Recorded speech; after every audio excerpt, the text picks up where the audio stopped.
We've been talking about recession fears for over a year now, but relief could be on the way. Some economists are now saying those financial concerns are cooling as the U.S. job market continues to show resilience. For more on this, we have Rick Newman with us. He's a senior columnist at Yahoo Finance and the author of the book Rebounders, How Winners Pivot from Setback to Success. Good to see you. Hey, guys. Hey. So not too long ago, we were talking about a possible recession. What's changed? We haven't had one. That's what's changed. In fact, we are actually supposed to be in a recession right now. If you go back to look at what some of the forecasts were this time a year ago, we should be in a recession, and it just keeps not happening.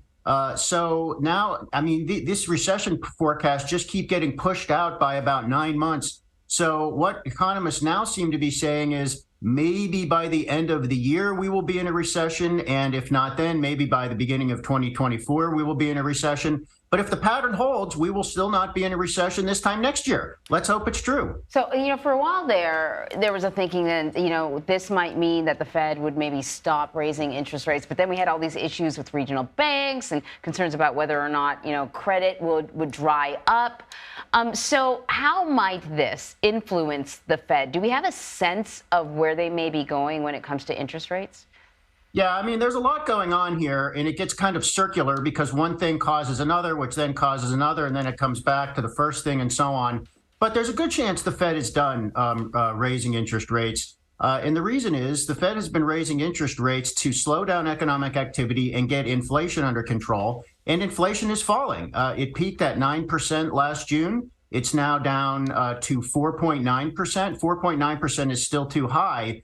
But there is a lag in the effect of Federal Reserve interest rate hikes. Call it about 9 months. Let's say there's a 9-month lag. So the interest rate hikes that the Fed has done this year, for example, still have probably not flown through into the real economy and into inflation. So there's reason to think that that inflation is going to continue to come down. And who knows, in a year, it might be below 3%, which would probably be good enough for the Fed. So for ordinary folks who are watching this, inflation coming down, recession fears waning, the question, of course, becomes, are businesses changing their corporate strategies? For example, you just saw something that I thought was kind of interesting.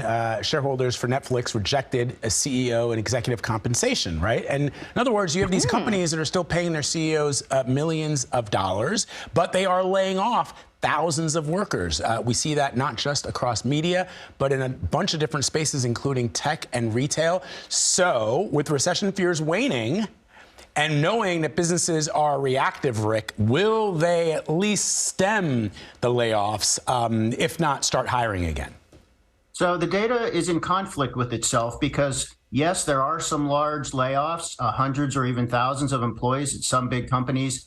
But when we get those monthly job numbers, those are new jobs added on net. So those numbers include all the layoffs. And there's always churn in the economy. And there are always companies that are getting rid of workers and reducing employment. But on net, I mean, economists can't even believe how strong the labor market is. We had 310,000 new jobs in the last month. And that was way above forecasts. And I think part of what's going on here is that the economic models are kind of broken. COVID messed things up. We've had a huge drop in the economy, followed by a huge boom in the economy. And these economic models that forecast recessions just are not really working. So, I mean, the bottom line really is, as long as you have a labor market as strong as we have right now, 3.7% unemployment, very, very low, and hundreds of thousands of new jobs every month, you really cannot have a recession with a labor market that strong. So then, here's my question to you. The economy goes through cycles. We expect sort of ups and downs. So are we always kind of at a slight risk of a recession? Because if we go up too high, we have to come down? Yes, we are always at a risk of recession. And I love this indicator that a lot of economists use. They calculate the risk of a recession. And it's not, they don't try to calculate, say, we're going to have a recession today, but they try to forecast whether we will have a recession in, let's say, 6 months or 12 months.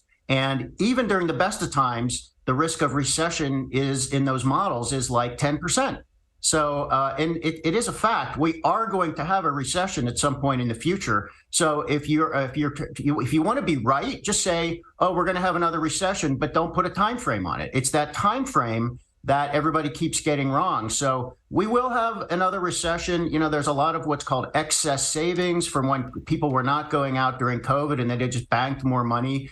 There's a lot of that left. People are still using that to buy stuff. That is propping up the economy. At some point, that excess savings is going to be exhausted. Maybe that will be the thing that tips us into a downturn. But let's stop trying to talk ourselves into a recession and just enjoy a pretty good economy. I'm down with that, Rick. That sounds easy. Yes, Thank you. Yes. Yeah, I'll take that advice. Rick Newman, thank you very much.